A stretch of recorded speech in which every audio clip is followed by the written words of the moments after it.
निसर्गाचं एक अनोखं दर्शन म्हणजे आपल्याला या निसर्गाच्या सानिध्यामध्ये बघायला मिळतं. तर आम्ही या डोंगर रांगांमध्ये आज म्हणजे आमची एक सहलच म्हणायची.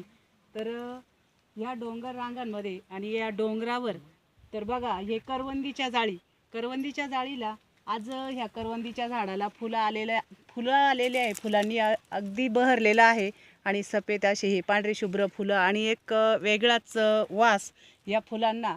तर हे बघितल्यावर आपल्याला काही व्हिडिओ काढण्याचा मोह आवरला नाही. तर आपण खरंच एक म्हणजे मेमध्ये एप्रिल मेमध्ये ह्या करवंदाला तर असे हिरवे गोल म्हणजे आंबट बोरांसारखे गोल असे हिरवे फळं आलेले असतात आणि पिकल्यानंतर काळे जे होतात ते म्हणजे डोंगरची मैना त्याला आणि रानमेवा हा असं म्हटलं तरी चालेल.